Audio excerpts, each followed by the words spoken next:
Students, welcome back to my channel चलो India science पढ़ें। हम लोग पिछले वीडियो में बैलेंसिंग ऑफ इक्वेशन समझ चुके थे। तो आज का हमारा टॉपिक है टाइप्स ऑफ केमिकल रिएक्शन। तो देखो, केमिकल रिएक्शन कितने टाइप की होती हैं। पहली होती है कॉम्बिनेशन रिएक्शन। सेकंड होती हैं डिकम्पोजिशन रिएक्शंस। थर्ड होती है डिस्प्लेसमेंट रिएक्शंस।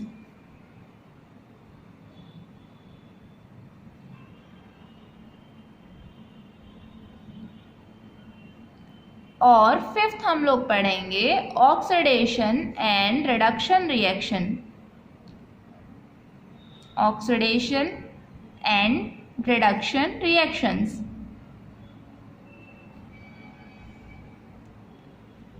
ये 5 टाइप की केमिकल रिएक्शन होती हैं। पहली कॉम्बिनेशन, दूसरी डिकम्पोजिशन, तीसरी डिस्प्लेसमेंट, चौथी double displacement and then last oxidation and reduction reaction. इन पांचों को हम बारी बारी से पढ़ेंगे डिटेल में। चलो, लेकिन इनको स्टार्ट करने से पहले हम 2 अलग टाइप की रिएक्शन पढ़ेंगे जो हमसे बार बार पूछी जाती हैं। देखो, पहली एक्सोथर्मिक रिएक्शंस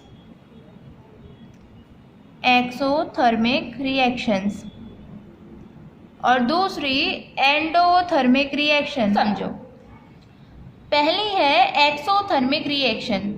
इसके नाम में क्या है? एक्सो का मतलब होता है बाहर, थर्मिक मतलब थर्मल, और थर्मल मतलब होता है हीट। तो देखो, इसका नाम क्या बता रहा है? बाहर की तरफ जाती हुई हीट। ऐसी रिएक्शन जिनमें हीट बाहर निकलती है, जिनमें एनर्जी रिलीज होती है, उनको हम लोग बोलते हैं एक्सोथर्मिक रिएक्शंस। ऐसी एंडोथर्मिक क्या होती है फिर? एंडो मतलब अंदर और थर्मिक मतलब अगेन हीट। तो ऐसी रिएक्शन जिनके अंदर हीट एब्जॉर्ब होती है उनको हम लोग बोलते हैं एंडोथर्मिक रिएक्शन। ये डिफरेंस क्लियर हो पा रहा है? एक्सोथर्मिक रिएक्शन जिनमें हीट बाहर निकलती है, एंडोथर्मिक रिएक्शन जिनके अंदर हीट एब्जॉर्ब होती है। तो एग्जाम्पल देखते हैं। चलो, एक्सोथर्मिक में एग्जाम्पल आता है कंबशन रिएक्शंस। जितनी भी कंबशन रिएक्शन होती हैं वो सभी एक्सोथर्मिक होती हैं। कंबशन मतलब किसी भी सब्सटेंस का ऑक्सीजन की प्रेजेंस में जलना। तो आपको पता है, जब भी कोई चीज़ हीट की जाती है, जलती है, तो उसमें एनर्जी रिलीज होती है। वो कैसी रिएक्शन? Exothermic reaction. तो जितनी भी कंबशन रिएक्शन होंगी वो सभी एक्सोथर्मिक रिएक्शन होंगी। एग्जाम्पल देखो, कार्बन प्लस ऑक्सीजन। कार्बन जल रहा है ऑक्सीजन की प्रेजेंस में और ये बना रहा है CO2 प्लस हीट। देखो इसमें एनर्जी रिलीज हो रही है, हीट रिलीज हुई। तो ये किस टाइप की रिएक्शन? Exothermic reaction. और दूसरा पॉइंट जो आपको ध्यान में रखना है कि जब भी हीट रिलीज होगी, यानी जब भी एक्सोथर्मिक रिएक्शन होगी, तो आपको हीट को हमेशा प्रोडक्ट साइड में लिखना है। प्रोडक्ट साइड में क्यों लिख रहे हैं? क्योंकि भाई रिलीज हो रही है, बन रही है हीट, तो हम लोग कहाँ पर लिखेंगे? प्रोडक्ट साइड में। एंडोथर्मिक रिएक्शन का एग्जांपल देखो, जितनी भी डिकम्पोजिशन रिएक्शन होती हैं वो सारी रिएक्शन एंडोथर्मिक होती हैं। हम लोग आगे पढ़ेंगे डिकम्पोजिशन रिएक्शन, लेकिन आप अभी नाम से समझ सकते हो। डिकम्पोज का मतलब होता है टूटना। ऐसी रिएक्शन जिनमें कोई कंपाउंड स्प्लिट होगा, टूटेगा। और कोई चीज टूटती क्यों है? जब वो एनर्जी लेगी। तो ऐसी रिएक्शन जिनमें एनर्जी ली जाती है वो एंडोथर्मिक होती है। तो जितनी भी डिकम्पोजिशन रिएक्शन है वो भी कैसी होती है? एंडोथर्मिक होती है। अच्छा, इसका एग्जाम्पल देखो, जैसे आपने लिखा कैल्शियम कार्बोनेट, ये टूटा, कैल्शियम ऑक्साइड प्लस CO2। ये देखो आपने इसमें एग्जाम्पल लिखा कैल्शियम कार्बोनेट, किसमें टूटा है, calcium oxide plus CO2, decompose हो गया ये। तो डिकम्पोज अपने आप तो हुआ नहीं होगा, किसी न किसी तरीके की एनर्जी लेकर के एब्जॉर्ब हुआ होगा। तो आप यहाँ क्या लिख सकते हो, हीट। एंडोथर्मिक रिएक्शन में हीट हम लोग किस तरफ लिखेंगे, रिएक्टेंट साइड। एक्सोथर्मिक में हम लोग इधर लिखेंगे प्रोडक्ट साइड। ये आप लोगों को क्लियर हुआ। Exothermic reaction are those in which heat is evolved, endothermic reactions are those in which heat is absorbed. अब देखो एनसीईआरटी में आपके कई क्वेश्चन दे रखे हैं। पहला तो यही, what is exothermic reaction, what is endothermic reaction, तो ये आप बता सकते हो। एक क्वेश्चन दे रखा है, why respiration is considered as an exothermic reaction. Respiration को एक्सोथर्मिक रिएक्शन क्यों माना गया है, तो समझो इसको क्यों माना गया है। समझो इसको क्यों माना गया है। हम लोग खाना खाते हैं, खाने में मेनली क्या होता है, कार्बोहाइड्रेट। और आपको पता है फूड का डाइजेशन होगा और कार्बोहाइड्रेट किस में कन्वर्ट हो जाती है, ग्लूकोज में। ग्लूकोज का फॉर्मूला होता है C6H12O6। ये आपको लर्न नहीं करना है। सिंपल कार्बोहाइड्रेट किस में कन्वर्ट होती है, ग्लूकोज में। और जब भी हम लोग रिस्पायर करते हैं यानी ऑक्सीजन इनहेल करते हैं, हमारी बॉडी के अंदर ऑक्सीजन जाती है। यही ऑक्सीजन हमारे सेल्स में ग्लूकोज के साथ कंबाइन होती है और एनर्जी रिलीज होती है। आप दूसरे शब्दों में कह सकते हो कि ग्लूकोज का कंबशन होता है और एनर्जी रिलीज होती है। और आपको पता है जब जब एनर्जी रिलीज होगी रिएक्शन कैसी, एक्सोथर्मिक। तो इसीलिए हम लोग क्या बोलते हैं रेस्पिरेशन को, एक्सोथर्मिक रिएक्शन। तो आप आंसर में क्या लिखोगे, respiration is an exothermic process because in respiration glucose undergo slow combustion by combining with oxygen in the cells of our body and energy is released. That's why it is an exothermic reaction. समझ में आया। Respiration क्यों है exothermic, क्योंकि उसके अंदर energy release होती है। उसमें क्या होता है, ग्लूकोज के साथ में ऑक्सीजन कंबाइन होती है, ग्लूकोज का कंबशन होता है। अच्छा, एक और क्वेश्चन है आपका, ये आप लोग अपने आप ही बता दोगे। Why photosynthesis is considered as an endothermic reaction. Photosynthesis को हम लोग एंडोथर्मिक रिएक्शन क्यों बोलते हैं।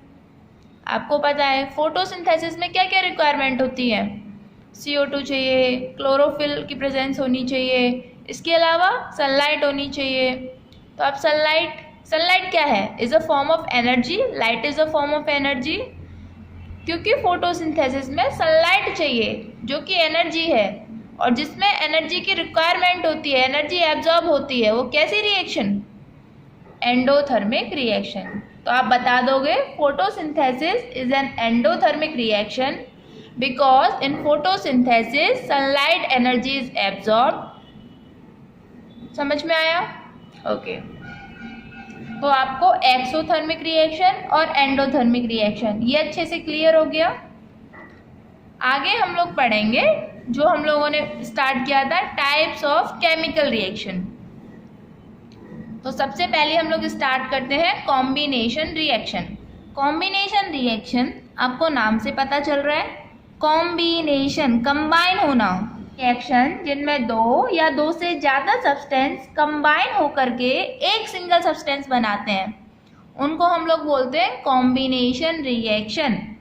जैसे मोस्ट फेमस रिएक्शन जो आप कई बार लिख चुके हो, magnesium plus oxygen gives you magnesium oxide. ये रिएक्शन आप लिख चुके हो कई बार।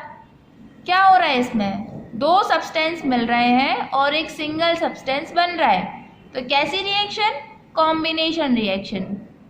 आप लोग अब डिफाइन कर सकते हो, the reaction in which two और more substance combine to form a single substance are known as combination reaction. Example दे सकते हो. अच्छा, और एग्जाम्पल लिखें तो H2 plus O2 gives you H2O. अब देखो ये रिएक्शन अनबैलेंस्ड है ना, इनको बैलेंस करना आपको पहले से आता है, आप बैलेंस करके लिख सकते हो. 2 ऑक्सीजन, यहाँ पर 1 ऑक्सीजन, तो आगे क्या लगा दोगे 2. अब हाइड्रोजन कितनी हो गई है 4, तो यहाँ पर क्या लगा दो आगे 2, 2 2 4 हो गया. ये आप अपने आप बैलेंस कर सकते हो. बैलेंसिंग अभी हम लोग नहीं पढ़ रहे हैं. कॉम्बिनेशन रिएक्शन समझ में आई. और एग्जांपल देखो, कैल्शियम ऑक्साइड प्लस वाटर, ये रिएक्शन आपको ध्यान है कैरेक्टरिस्टिक में समझाई थी. Gives you calcium hydro oxide. इसका क्या नाम बताया था, स्लेक्ड लाइम, कॉमन नेम. और वैसे इसका नाम क्या होता है, कैल्शियम हाइड्रो ऑक्साइड. ये क्या होता है, कैल्शियम ऑक्साइड. इसका क्या, क्विकलाइम. बताया था कि इस रिएक्शन को कहाँ यूज किया जाता है, वाइट वॉशिंग में. घरों में जब पेंट होता है, वाइट वॉश करवाते हैं, तो हम लोग क्या करते हैं, कैल्शियम ऑक्साइड में पानी मिलाते हैं और क्या बन जाता है, कैल्शियम हाइड्रो ऑक्साइड. हम दीवारों पर क्या अप्लाई करते हैं, कैल्शियम हाइड्रो ऑक्साइड. तो आपको कॉम्बिनेशन रिएक्शन समझ में आई. 2 या 2 से ज़्यादा सब्सटेंस मिलेंगे और मिल करके एक सब्सटेंस बनाएंगे. तो चलो नेक्स्ट रिएक्शन की तरफ बढ़ते हैं. नेक्स्ट रिएक्शन है डिकम्पोजिशन रिएक्शन. एक चीज़ तो आपको पहले से पता है, डिकम्पोजिशन रिएक्शन कैसी होती है, एंडोथर्मिक रिएक्शन. इनके अंदर एनर्जी ली जाती है. और डिकम्पोजिशन में क्या होगा, डिकम्पोज होगा, टूटेगी कोई चीज़, टूटना.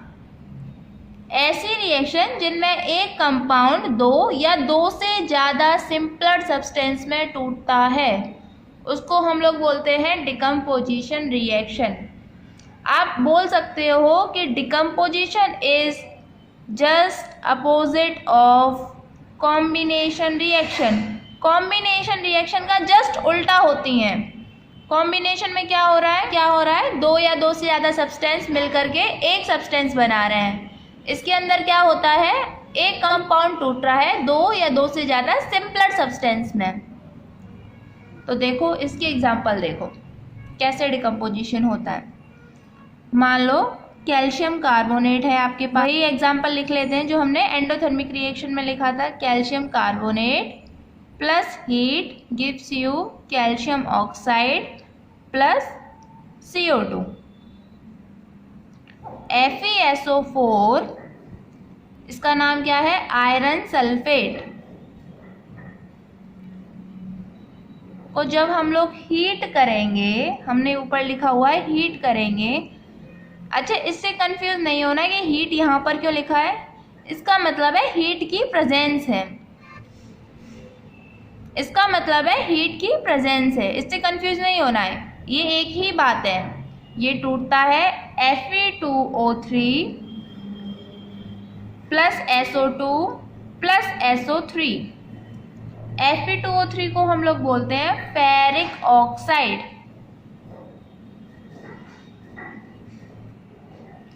SO2 को हम लोग बोलते हैं सल्फर डाइऑक्साइड और SO3 को sulphur trioxide. This is also an example of decomposition reaction. ये समझ में आया आप लोगों को. डिकम्पोजिशन में क्या हो रहा है, एनर्जी एब्जॉर्ब हो रही. अब एक चीज़ और समझो, ये जो एनर्जी एब्जॉर्ब हो रही है ये डिफरेंट टाइप की हो सकती है. मतलब इट मे बी ये हीट एनर्जी एब्जॉर्ब हो रही हो, may be light energy absorb हो रही हो, may be electricity absorb and may be electricity absorb हो रही हो.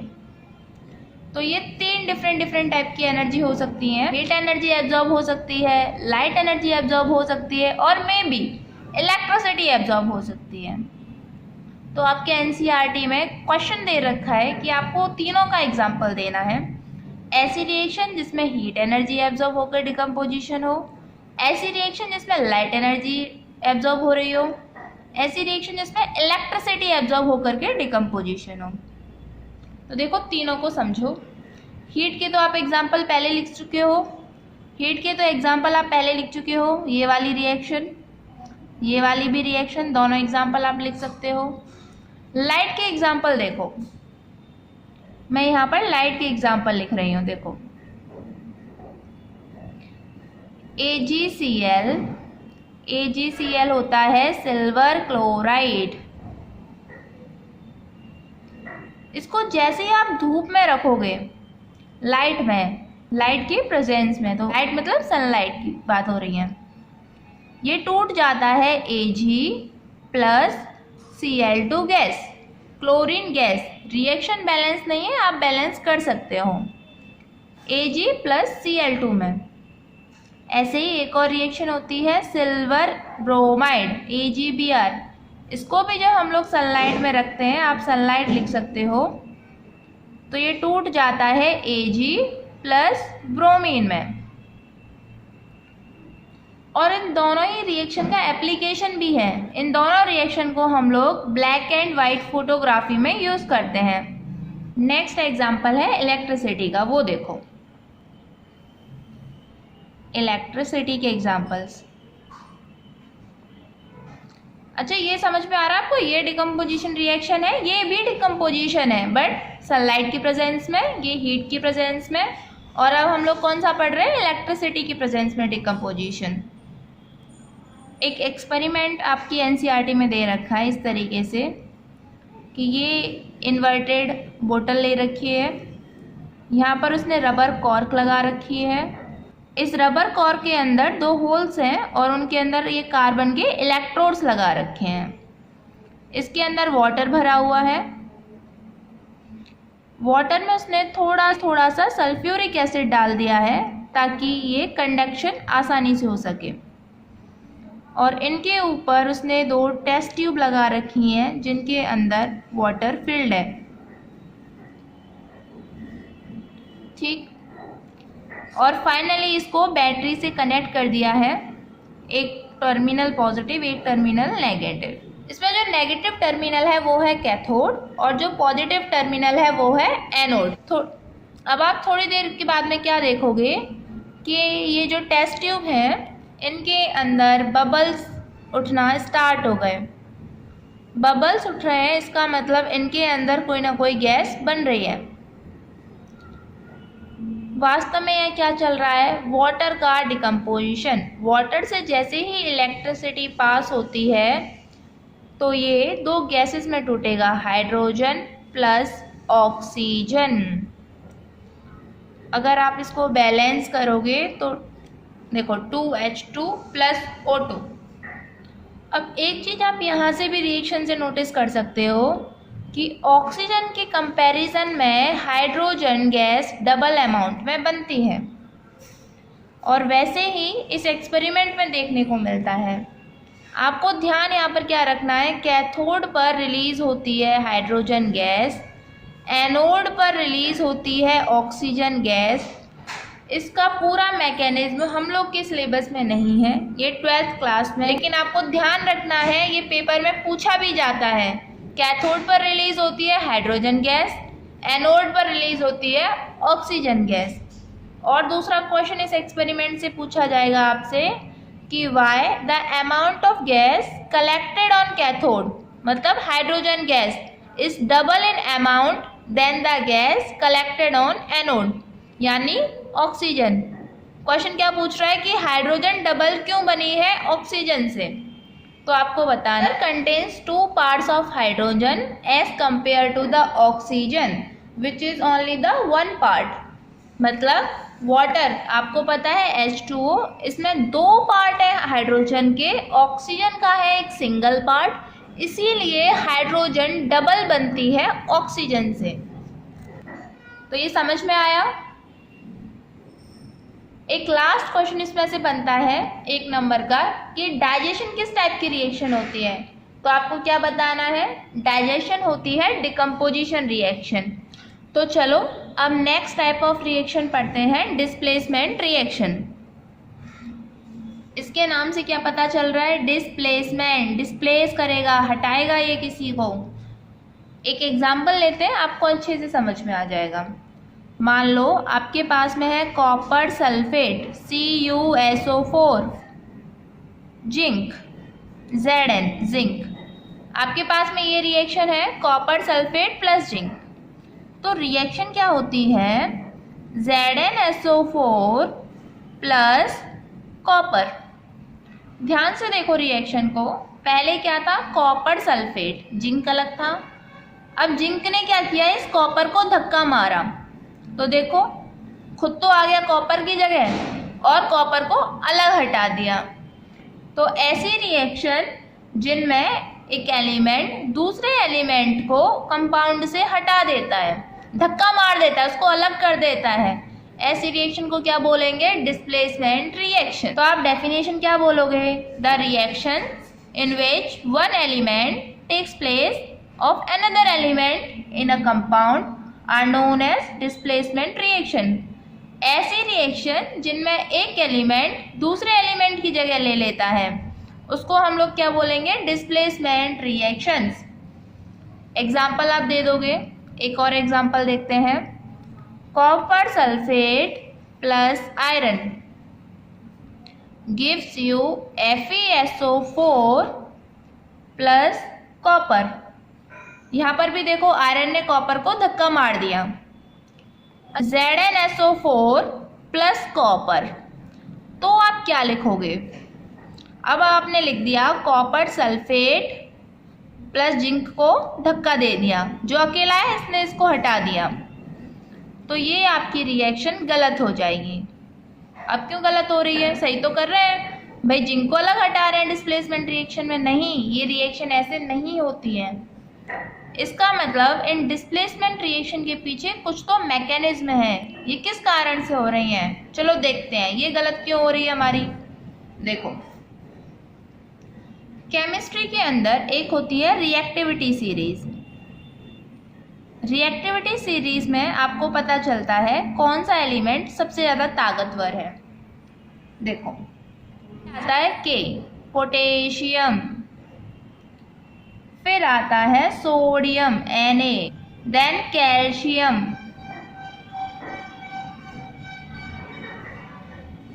Then magnesium and then aluminium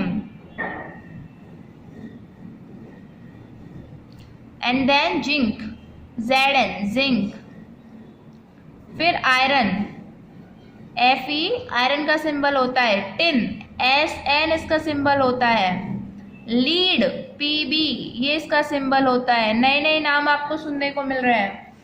फिर उसके बाद में आता है हाइड्रोजन, ये तो आपको पता है, नाम लिखने की जरूरत नहीं है। देन कॉपर Cu, इससे भी आप लोग कई बार परिचित हो चुके हो।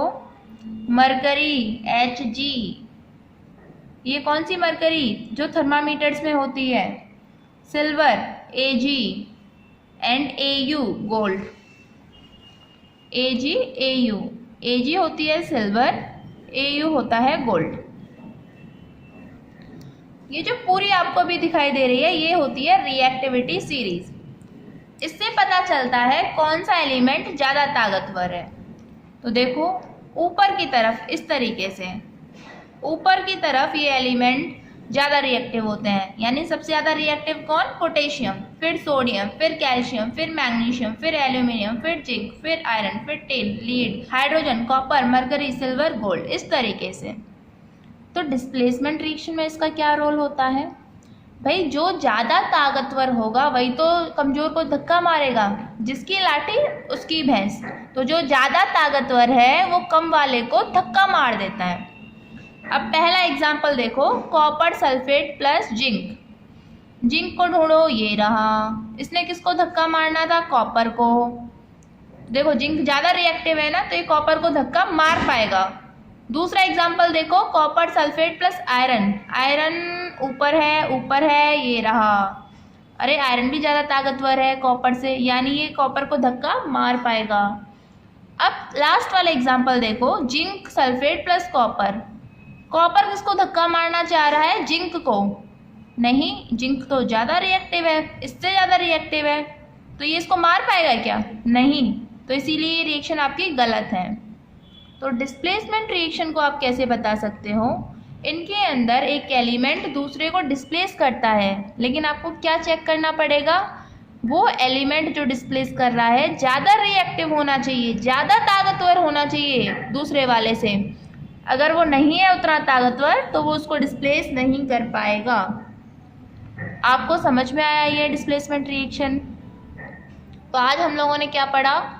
Exothermic reaction, endothermic reaction, combination reaction, decomposition reaction and last displacement reaction.